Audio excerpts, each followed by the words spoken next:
It's so funny to me, by the way, when other guys or ladies from my generation use the Gen Z words. I'm like, no, we don't sound right saying it. Just don't try.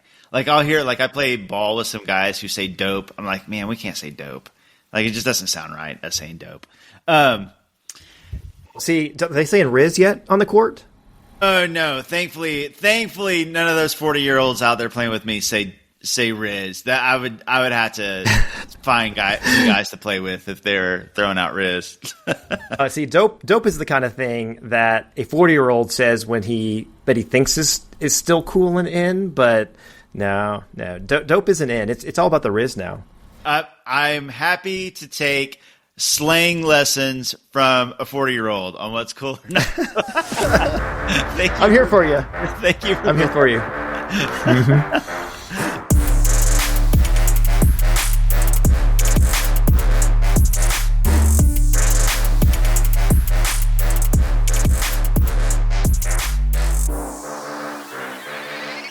Welcome back to the Daily Thunder podcast. I'm John Napier, publisher of Daily Thunder, and I'll be your host today. Alongside me is Daily Thunder beat writer Brandon Rahbar. Brandon, how are you today? I am doing well today. A couple days off for the Thunder. This is a weird week. There's they played 2 days off, going to play again tonight, 2 days off. So they get rest, which I'm sure they love. The fans, I don't think, are a big fan of it, but I'm doing well. Yeah, I don't know what to do with my evenings when I don't get to watch Thunder basketball, but I'm going to try my best to make do. Maybe we can do some planning for the podcast. So we're going to break down the last 7 days of Thunder basketball as we always do. And, it was a pretty good week with some ups and downs. On the high side, you've got SGA, who is officially an all-star starter. Cason Wallace was named to the Rising Stars sophomore team. We have the trade deadline just 8 days away. SGA set a new career high in scoring with 54 points against the Jazz, but the Thunder can't seem to beat the Mavs. So let's start with the good stuff. That's the NBA All-Star Game. So the starters were announced. On the East, you have Giannis, Donovan Mitchell, Kat, Jalen Brunson.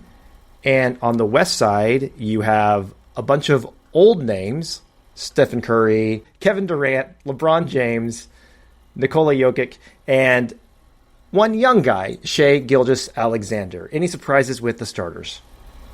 No, not at all, especially in the West. The West is cool because SGA is alongside, the three guys who are considered the living legends of the NBA right now in LeBron, KD, and Curry. So you got those three. Then you got the two MVP frontrunners from the last two seasons in Jokic and SGA. So the West is completely stacked, and it's just a fun squad, I think, those starters for the West, and it's the perfect five. What do you think about the East starters? They're fine.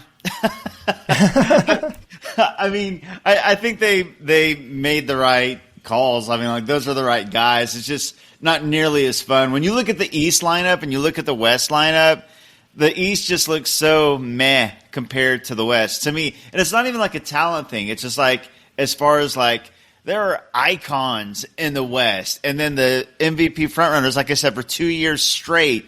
And then Jokic is, multiple MVP winner, SGA leading the number one team.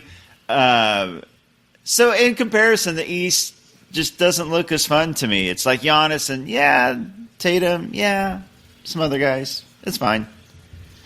Yeah, I think I forgot to mention Tatum, but you've got two Knicks on the East side as well. So the Knicks get two starters. The Cavs get just one with Donovan Mitchell. Does it make sense that the Knicks get two starters? Well, and that's the thing.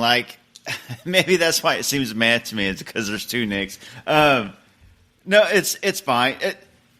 As far as the record, do they deserve it? It's funny because the Thunder have by far and away the best record in the West and the best record in the NBA, just over the Cavs.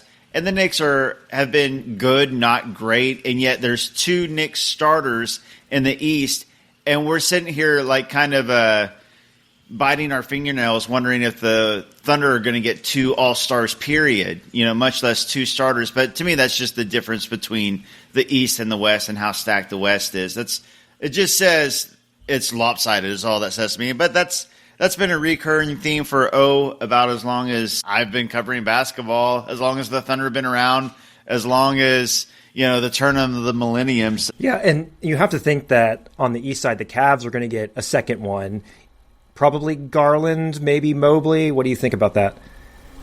Yeah, and I've seen arguments for both guys. It would make sense for Mobley just because it's weird to think of two guards from the Cavs making it when so much of their success has been built around those big guys in Mobley and Allen. So I kind of prefer Mobley, but then it's hard to leave Garland out. Let's say two Cavs make it, and you could argue that Garland has been the best Cav period this season. Like, you can make a good argument Garland's been better than Mitchell this year. So it's kind of a weird situation where really all three of those guys have kind of been equal to the success of the team. So it's kind of a bummer to leave one of those guys out. Well, the reserves will be announced tomorrow night on TNT. It'll be about 5:30 Central. So let's talk about the Western Conference reserves, which is what we're all waiting to hear.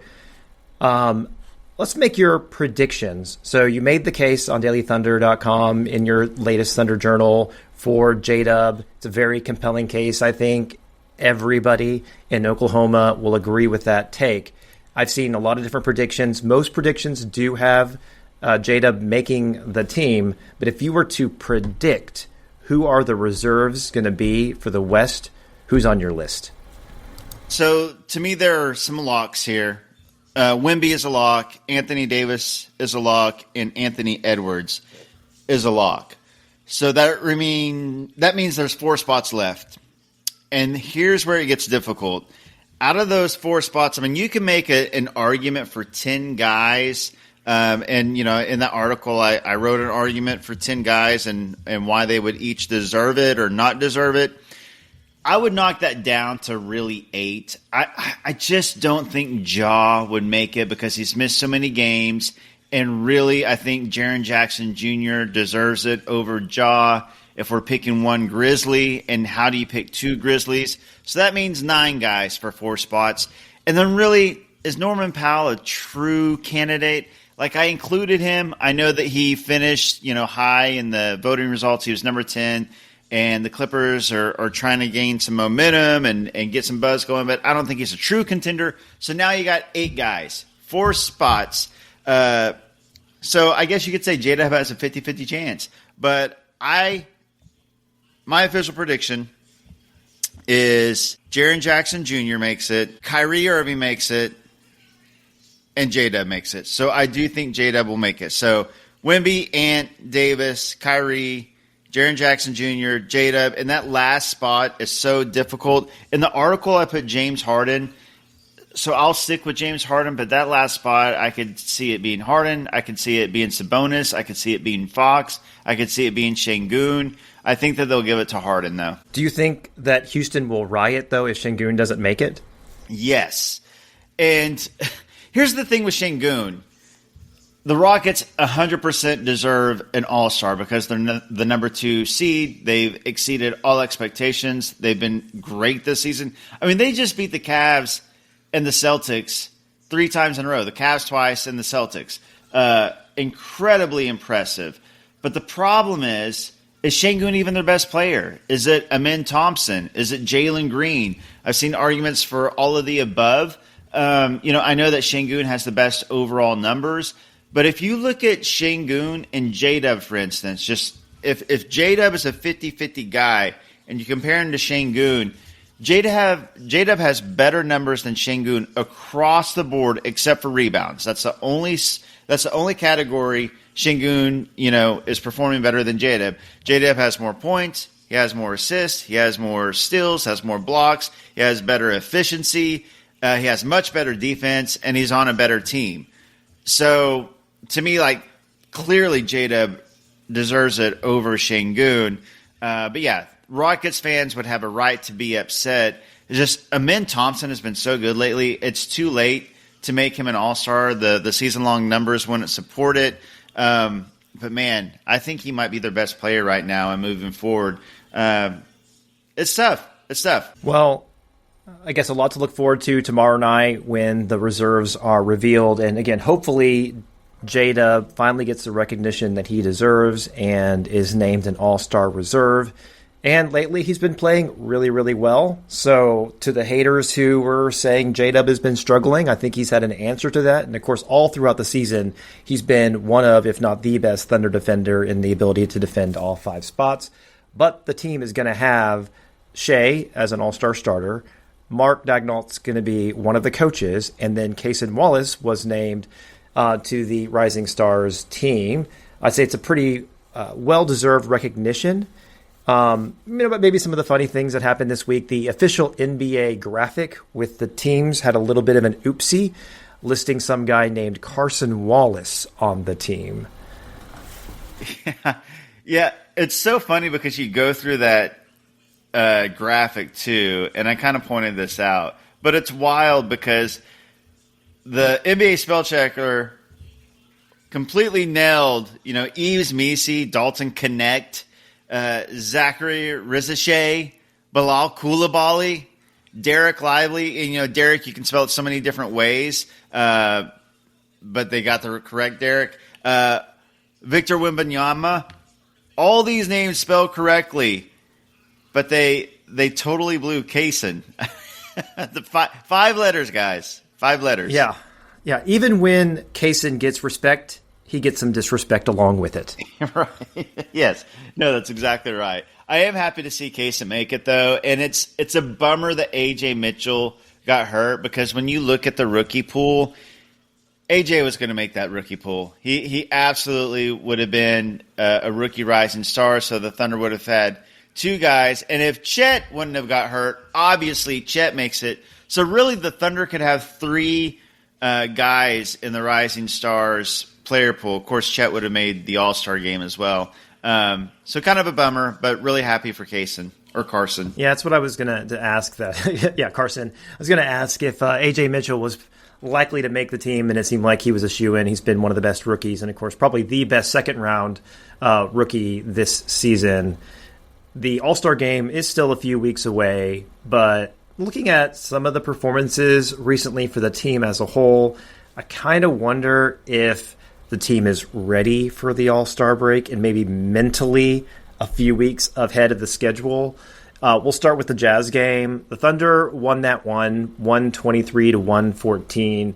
That one was way closer, in my opinion, than it should have been. The Jazz dominated the rebounding. They had 23 offensive rebounds. The Thunder really struggled to corral Kessler, Markkanen, and Collins. And the team was without Hartenstein, and Jalen Williams as a starter, I don't think had his best game in that position. And really, if not for SGA scoring 54 points with 18 free throws, the outcome might have been different. Yeah, so here was my thing going into that game. I said on the radio, this Jazz team, when they actually play their guys, they're not terrible.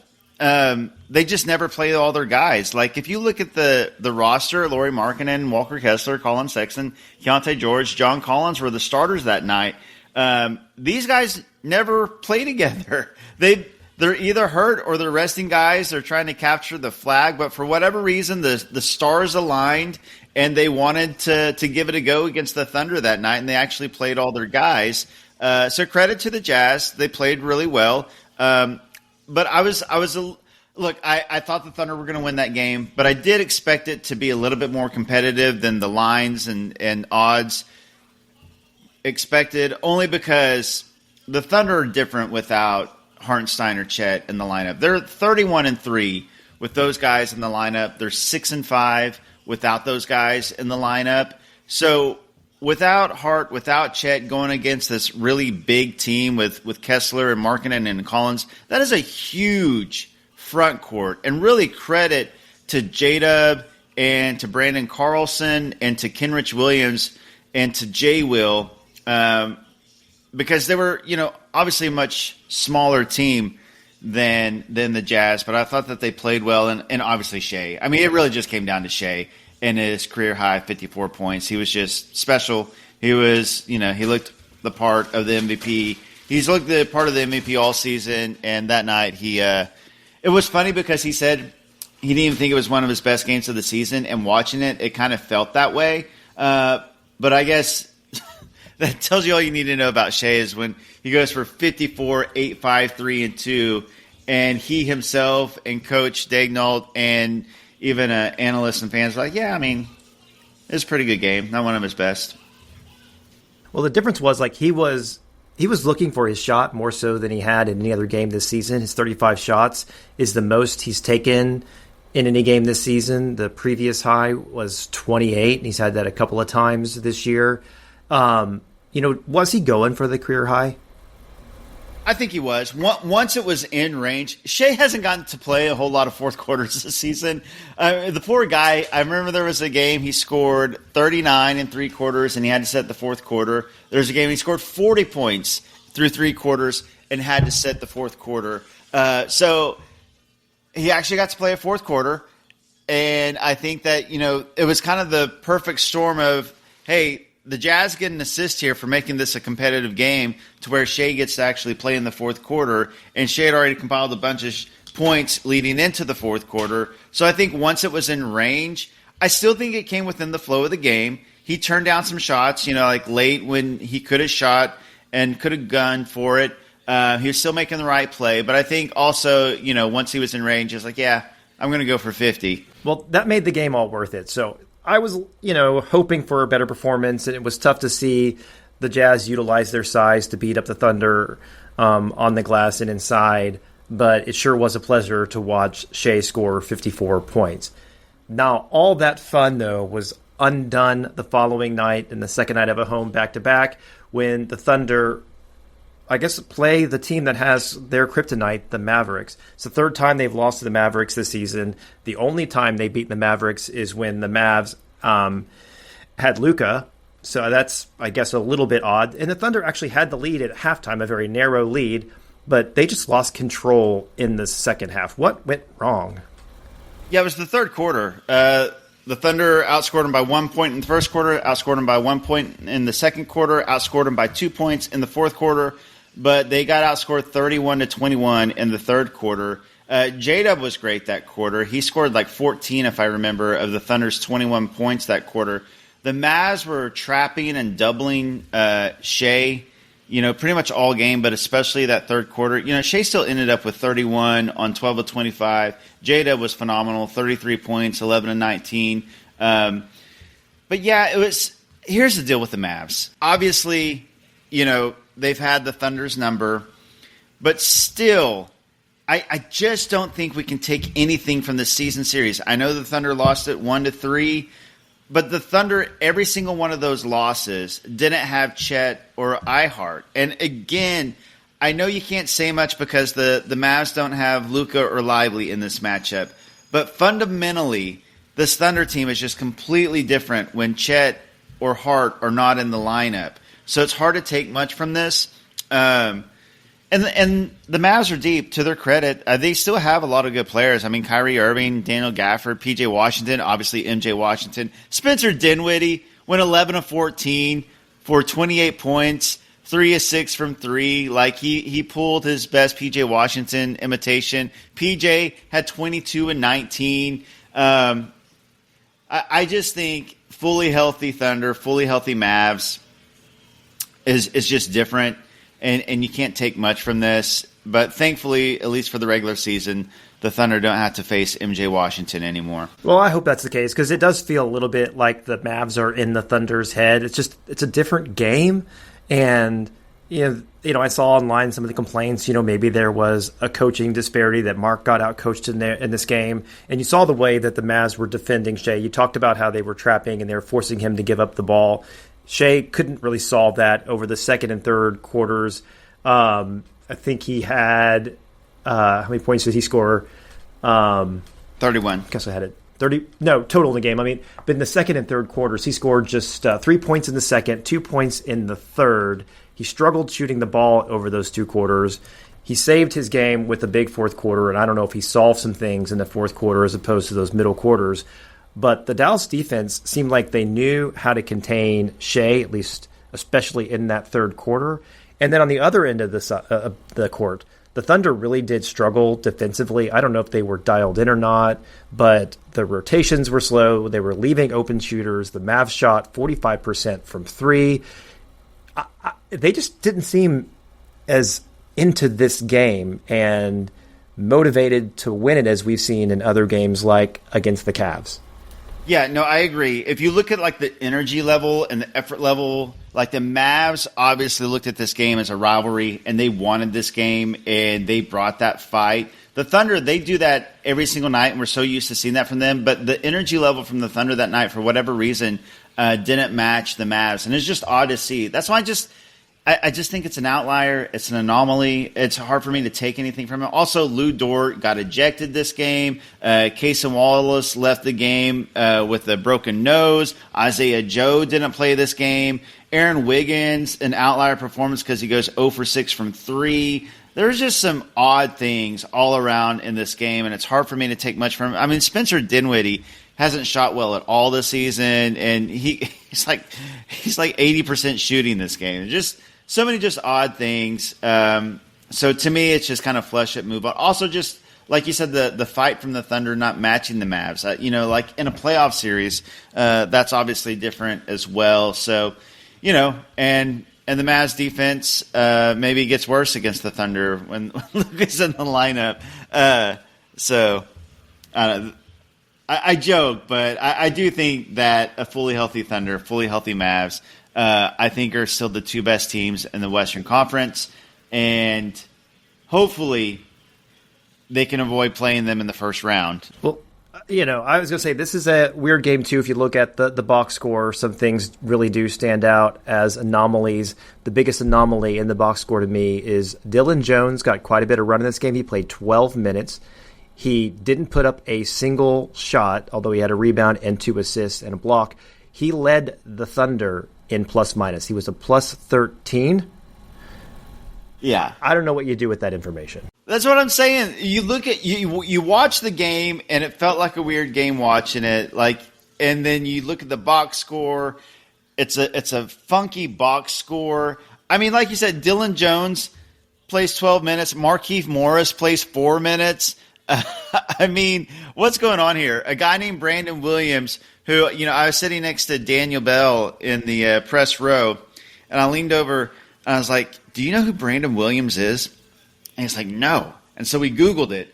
And, all that's to say, no disrespect to Brandon Williams. I just, he's a two-way guy. I'm sure there was Mavs reporters leaning over and saying, "Hey, do you know who Brandon Carlson is?" and Googling him. So it's just a weird matchup. Guys out for both teams. Really important role players in addition to Chet and Hart and Luka and Lively on both sides. So just an odd game overall. I just can't take anything from this series because we haven't seen either of these teams fully healthy in any of the 4 games that they've played. In one more box score oddity, Prosper had more free throw attempts than Shea did. Right. So, do with that what you will. Shea had 6 free throws. Omax had 9. Hey, shout out to Jada, by the way, who's been getting to the line much more lately. Going to help with this efficiency so much. It's something that he's talked about, something he's wanted to improve on, and something I think he's been very pointed about doing, and it's working. So, that can help take his game to another level. He had 10 free throws that night, which ties a career high. Yeah, you skipped ahead a point I was going to make when we were talking about the Blazers game. J-Dub had 8 free throws there. He made every single one of them because he's kind of been iffy from the free throw line this season, but he has been getting the line more. But let's put a bookmark in this one because I want to ask the question, and maybe, just maybe, with the risk that the Thunder could face the Mavs in the first round, was this loss a little bit of 4D chess? Because the Thunder can afford to lose one, and they can still finish first. The Mavs need every win to move up in the standings. Good call. Yeah, the Mavs are such a fascinating. If you look at the West standings, there are some possible 1 versus 8 matchups that aren't a lot of fun on the Thunder side. You could end up winning 65 games, getting the number 1 seed, and having to play, a fully healthy Mavs and Luka and Kyrie. Or you could end up playing, if the Spurs trade for De'Aaron Fox, you play Wemby and De'Aaron Fox. Or maybe, the Clippers fall down to number 8 and you're playing Kawhi and James Harden. So I don't know what's going to happen in the West. Nobody knows what's going to happen in the West, past the top 4 seeds. Maybe KD and Booker and Jimmy Butler. Jimmy Butler's not going to Phoenix, but I don't know. The Thunder are going to get the number 1 seed unless something crazy happens from now until then. And to me, hopefully you avoid the Mavs more than anything else. Not that I don't think the Thunder can beat the Mavs, because I think a fully healthy Thunder team should be favored over the Mavs and are a better team than the Mavs this season. But you sure don't want to face them in the first round if you can help it. Totally agree. Well, since you skipped ahead to one of my talking points about the Blazers game, we can cover that one now.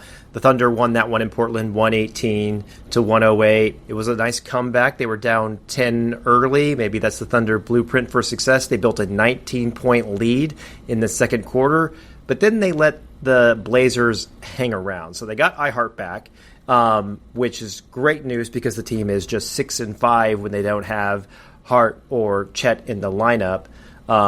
Shea had a great game. He scored 35 points. J-Dub had another great game. As you mentioned, he got to the free throw line as well. Isaiah Joe was back from illness. He had a great game. He's continued to shoot the ball really well. So a lot of good things happened this game, but the Thunder just did not have the closeout mentality in this one. Yeah, so credit to the Blazers, first of all, because nobody has told them that they're supposed to be leading the capture the flag race like everybody assumed that they would be. They had won 4 straight games coming into this game. And by the way, they won a game after this, another upset. They beat the Bucks. So they've actually won 5 of 6, with their one loss being to OKC. The Thunder now won 15 straight games over the Blazers. They're 18-4 since the Dame goodbye shot. So I just want to credit the Blazers more than anything. Yeah, I think that, some of this was the Thunder not, closing this game, because they did have a 13-point lead going into halftime, and they had a 15-point lead going into the fourth quarter. And, it was closer than it should have been down the stretch. But Toumani Camara has been really good this year. He shot incredibly well. He was 5 of 5 from 3. And then Denny Avita, 4 of 9 from 3, 9 of 16 from the field. Those two guys had 28 and 24 points. And Scoot Henderson, 25 points off the bench, and he was 5 of 11 from 3. So the Blazers shot 18 of 40 from 3. That's going to keep you in any game. Now, some of that was their shooting. Some of that was, should the Thunder's perimeter defense have been tighter? Yes, probably. But more than anything, this was about the return of Hartenstein and how much better the Thunder are with Hartenstein. And do the Thunder lose this game if Hartenstein isn't back? Possibly. I think that's what a big difference Hartenstein makes for this team. Well, I'm glad you mentioned Avita because he had a great game. I think that's the most points he had scored this season to date when he had 28 against the Thunder. He just seemed like he was lighting the team up. He did follow it up with a big game against the Bucks. But he's not the kind of guy to put up 28 points a game, but he kind of torched the Thunder. So that was a surprise. I really like Denny's game. He was actually somebody in the offseason when there was talk of him being traded. I thought he'd be a really nice fit for the Thunder. Obviously, very happy with what the Thunder did with Caruso and Hartenstein. So Sam Presti knows what he's doing. But Denny is a really nice player. And by the way, they've got him on a really nice contract. This Blazers team is feisty. They've got some good young players. They've been kind of in this no man's land. Like Jeremy Grant, he's been in trade rumor mills for 3 seasons consecutively, but he's just hanging around. And this Blazers team is picking up some wins that probably Blazers fans are mad that they're picking up. But they're a fun team. They fight hard. They remind me of the Thunder a few years ago during the rebuild where they just fight really, really hard. And we saw that against the Thunder. Now, about J-Dub and his free throw shooting, as I mentioned, he was 8 of 8 from the free throw line. He's been getting to the line more effectively as of late. He had 10 versus Dallas, 7 versus Utah, 8 versus in the most recent Dallas game, and here 8 against the Blazers. Is he finally getting that whistle, or is there an adjustment in his game to be more effective at drawing fouls? I think it's a little column A, little column B, but I think more than anything, he has kind of adjusted. It's been a talking point like throughout the season, specifically about J-Dub. Like obviously the free throw disparity and the free throw rate for the Thunder has been much discussed, but it seems to always go back to J-Dub because, you know, Shea's going to the line, but J-Dub has not been going to the line, and he's, you know, the team's second leading scorer, and he drives all the time and he attacks constantly. So I think he's kind of learned, you know, there's tricks of the trade. I do think his reputation is rising, you know, especially with the all-star buzz. So I think it's a little bit of both, but I do think he's learning the game. It's something young players got to learn, how to draw fouls, how to use their physicality to get to the line. And I think he's starting to do that. And man, it's going to make a huge difference for him as far as his efficiency. It's going to help this offense out a lot when it's not just Shea getting to the line, but J-Dub getting to the line. And then once Chet gets back, we saw him being much more aggressive and getting to the line more often this season as well before he got hurt. Yeah, and a great game overall for J-Dub. He had 24 points. He didn't shoot the ball really, really well from the field, but he was 2 of 4 from 3. He had 8 assists, a steal, and 2 blocks. So as I mentioned, you know, he's been playing really, really well late, and I think he is making some of his haters. And you know, there's somebody in a group chat that I'm in, that you're in as well. You know, there's a former DT commenter who went by the name Wario who likes to give J-Dub a really hard time. But I think that's going to become increasingly more difficult with the way J-Dub's been playing lately. Yeah, here's the thing. J-Dub's defense has been elite all season long, and I think it's been a big part of the Thunder's success. You know, with this team, it starts with defense, turning the ball over, and J-Dub is such an incredible part of that, you know, his versatility. He's truly defending 1 through 5. You know, we hear, like, you know, elite defenders defending 1 through 5, but only if you guys actually do it, and Jalen Williams is one of those guys. But yes, his offense as well. He's this team's second leading scorer. He's this team's second leading playmaker.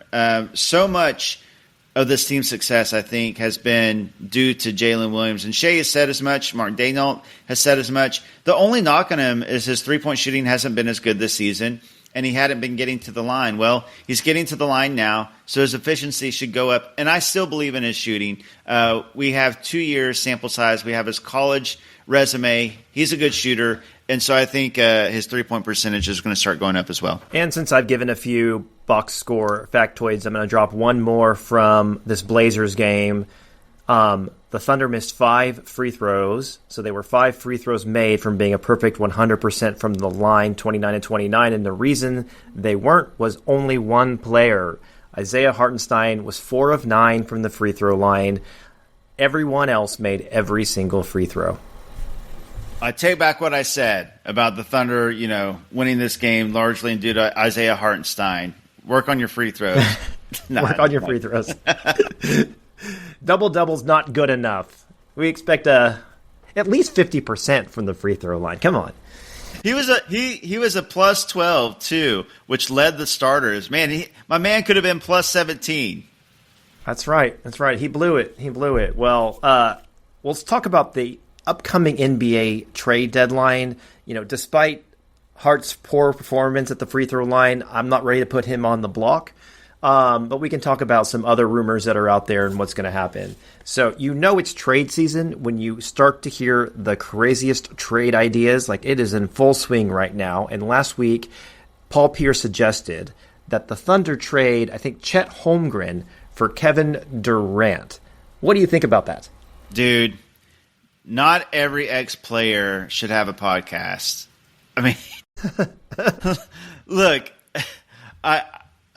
Paul Pierce, incredible player, but my man needs to stay off the trade machine. I mean, that's first of all, it's a terrible idea, obviously, and second of all, it would never ever happen. Like, you know, you hear like, oh, that GM would laugh and immediately hang up. Like, Sam wouldn't even let him finish. Like, as soon as he said Chet, like, he's hanging up. It's so laughable. Like, I don't even know where to start. And then not even to get into the whole, like, you had to actually match salaries.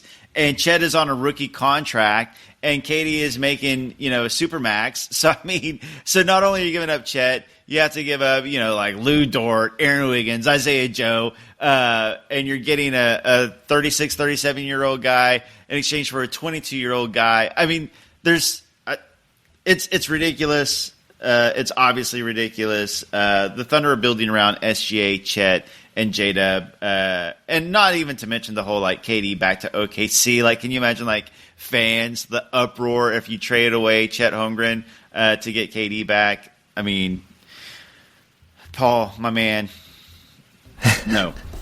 Yeah. I do think there is a good story if Kevin Durant were to come back and play for the Thunder again at some point in his career, but I'm thinking it's on the vet minimum in the late stages of his career. Yes, as like a farewell tour. Yes, agreed. It's definitely not happening while he's making $50 million a year, though.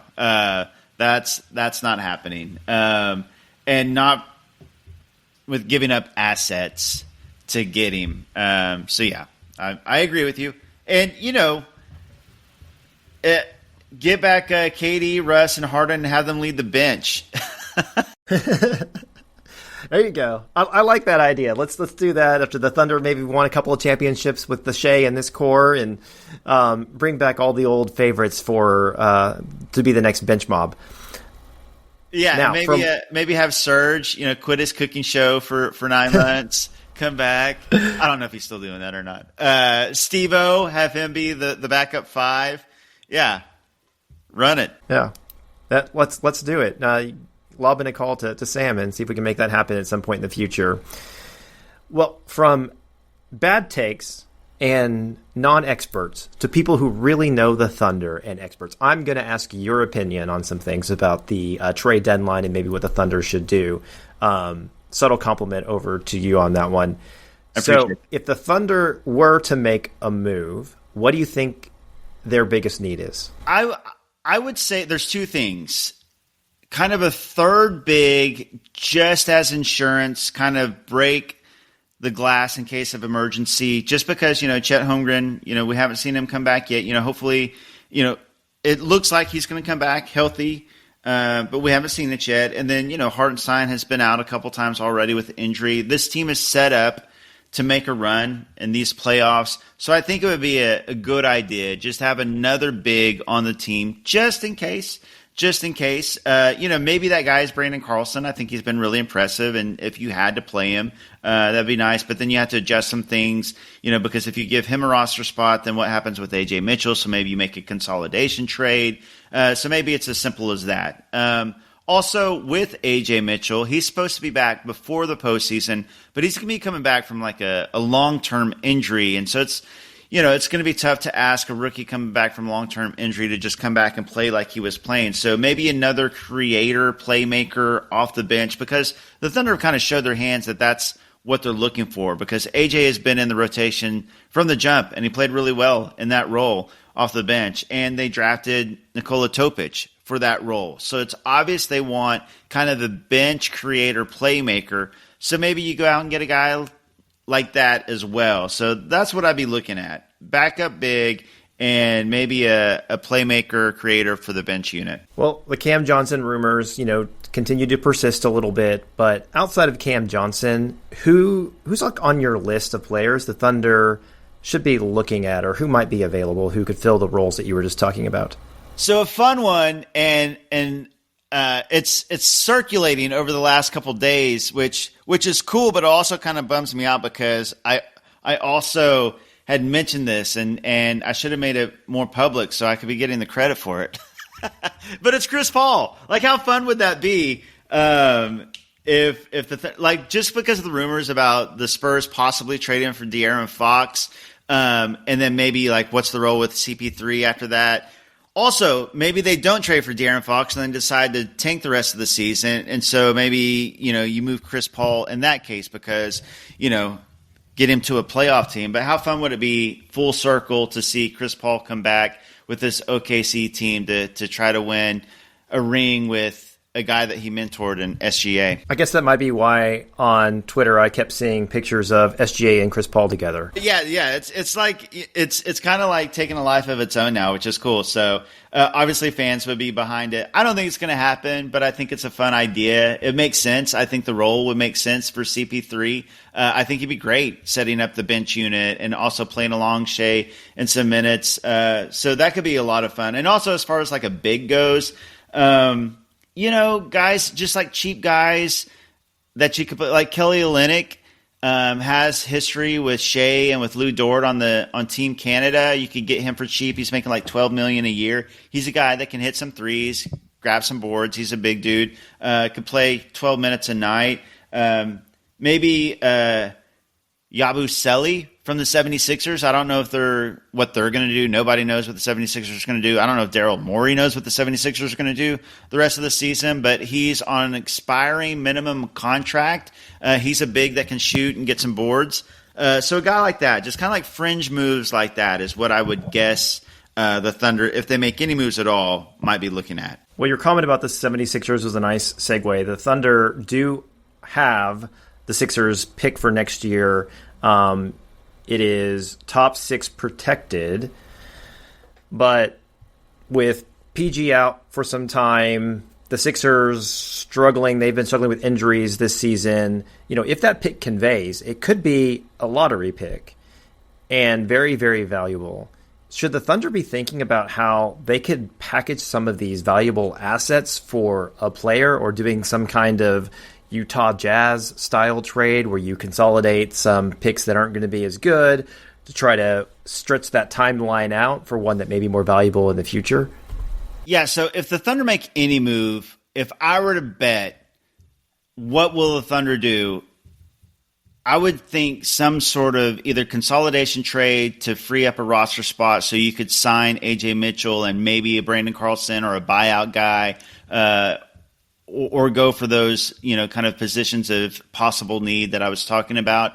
But I would say almost for sure my biggest, like if I were to lay odds, my biggest odds would be on some sort of picks trade, because they are going to have for sure 2, maybe 3 picks in this upcoming draft. They don't have the roster spots, and we've already seen Sam Presti trade picks for picks down the road, like kick the can down the road. So maybe like a least favorable of the Heat / 76ers / Clippers, Rockets, Thunder pick for a future pick that has more upside. That kind of deal I can absolutely see. Yeah, and it makes sense. So to your point, they've too many draft picks for roster spots. And on the timeline thing, early in, I guess, the tank era for the Thunder, it was all about creating as many assets as possible, right? Because you're just trying to hit on as many picks as you can. But, Presti in pure form hit on a bunch of picks. So that timeline moved up very rapidly, and all these assets start to, not be needed for the team now. And being able to stretch that out into the future for when they maybe need to add a piece here and there to have the assets available, or, for maybe the next stage after Shea and crew have won 5 straight championships. Yeah, exactly. And that's the thing, like, when you're building around Shea, Chet, and J-Dub, like these are guys that are all going to be on maxes. And to have picks down the road that you can either, draft those guys and you have them on rookie deals for a long time. Like look right now, like Cason Wallace is a huge part of this Thunder team. They picked him at number 10. He's on a rookie contract, and it'll be that way for he's on that deal for 5 years. That is such a helpful piece to have when you're building around 3 max guys. Or you can trade those picks down the road for, a role player, maybe a cheap role player, but you can trade a first-round pick for it. So it's just so nice to have these assets and to spread them out into different drafts. It's the right move. It's the smart move. For the next segment, we're going to look ahead to the Thunder's next 3 games. We'll start with tonight's game against the Warriors. So the Warriors were at 1 point second in the West. They are now 11th and out of the play-in. They have dealt with some injuries, and tonight Draymond's supposed to be out, Kuminga's supposed to be out, Curry's a game-time decision, but the bottom has kind of fallen out for the Warriors. Do you think they can recover and make the playoffs or the play-in? It is going to be tough. The West play-in is wild right now. I was looking at it last night, and I think there's certain locks obviously at the top.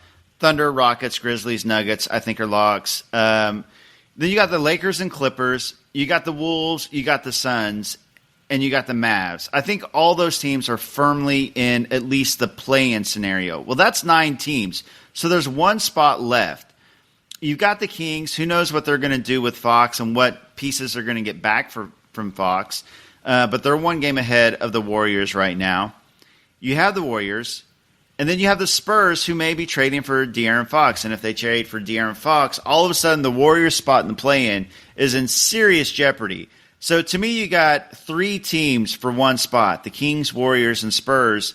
And at this moment right now, if I had to predict, I would say the Warriors end up on the outside looking in and don't even make the play-in would be my guess. I think either the Spurs get Fox and move up, or the Kings keep Fox and stay ahead of the Warriors. So I don't have them making it. Well, since we're talking about the Kings, they've actually been playing really well as of late. They made that coaching change where they fired Mike Brown. Doug Christie took over. They responded to that with a 7-game win streak, and they went 10-1 over the first 11 games there. They've cooled off a little bit, but they have moved into that number 10 spot in the West, but now they're floating Fox in trade talks. Are they trying to miss the playoffs? I don't know. I don't know what they're doing. And it's so funny because, Cooper Flagg is considered a generational talent, so a lot of teams are going to want him. But if you're pivoting this late into the season, it's tough to get. I know the Hawks got the number 1 pick at the 10 spot last year, but that is incredibly rare.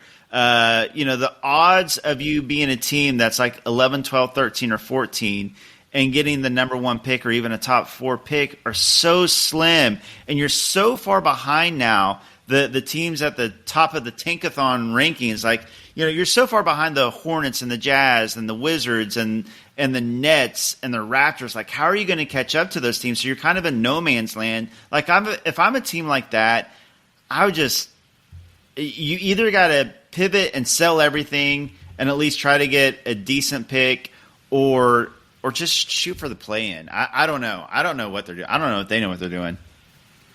Yep. Well, I guess we'll find out when the trade deadline hits in about a week away.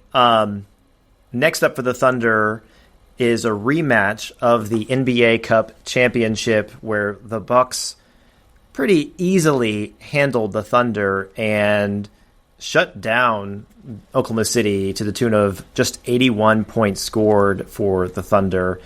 Thankfully, the NBA Cup championship does not count in the official record, so the Thunder could rack up that 15-game win streak and sneak in a backdoor loss that doesn't count. But a lot went wrong that game, and a game that I think the team wanted to win and just didn't have it. Do you think Oklahoma City can come back and avenge that loss? I do. Yeah. I absolutely do. I think this Thunder team, when they have either Hartenstein or Chet on the court, can beat any team. And I would favor them, honestly, against any team if Hartenstein is playing or Chet is playing, or, hopefully as we see down the road, Chet and Hartenstein are playing. So, yeah, give me the Thunder against any team as long as they have one of their 7-footers out there. All right. There was one other anecdote that I meant to mention when we were talking about the Portland game. You tweeted about this, where late in the game, SGA's at the free throw line, and a 12-year-old fan asks for his jersey. SGA has a little dialogue, and he tells him that he's going to give it to him, and he does exactly that after the game is over. He walks over, pulls the jersey off of his back, signs it for the kid, and gives it to him. But one other thing I want to mention is, first, SGA, class guy. He's the kind of guy you want leading your franchise. But on top of that, you hear it all over when the Thunder travel. They've got fans in every city. There were MVP chants in Madison Square Garden for SGA. That's pretty incredible that the Thunder have built this really strong national following.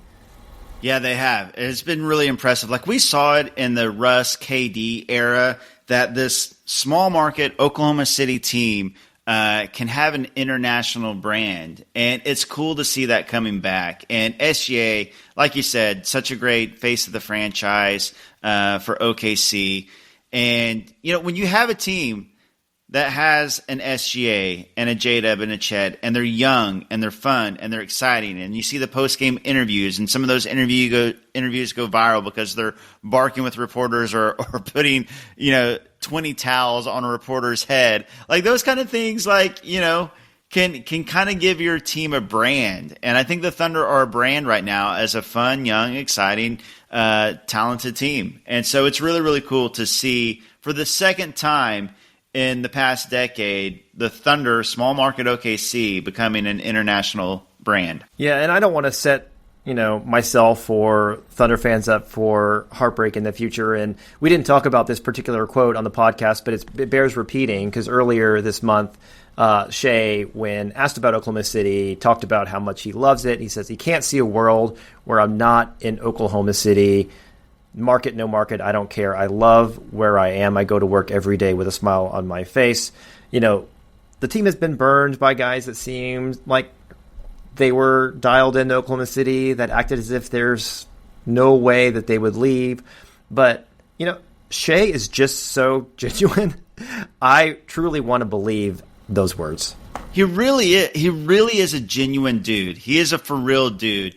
And, some outside fans may be like, oh, that's cope. SGA and I both came onto the Thunder scene as far as me covering the team and SGA, being traded to the team the same season. So I've covered every single one of his games, every single one of his post-game press conferences, and the dude is truly genuine. And we haven't seen a player just outright say the things that SGA said about being in Oklahoma City and, not being able to see himself anywhere else and loving it, kind of to the extent that quote was. So really, really cool to hear and see SGA say that. And I think he means it. Yes, absolutely. And I truly believe he loves being here. He loves being on a competitive, talented team, and he loves the city. He loves the fans, and he definitely loves this organization and his teammates. So, really, really cool to see that. Well, that is a great way to end this one. That's all the time we have for today. Thanks for tuning in to the Daily Thunder podcast. I'm John Napier, host of the podcast, and he's Brandon Rahbar, Daily Thunder beat writer. If you enjoyed the show, make sure to subscribe to the Daily Thunder podcast on your favorite podcast app so you don't miss any future episodes. And if you like what you're hearing, do us a favor and leave us a rating and review wherever you get your podcast. And we'll be back in your feed soon.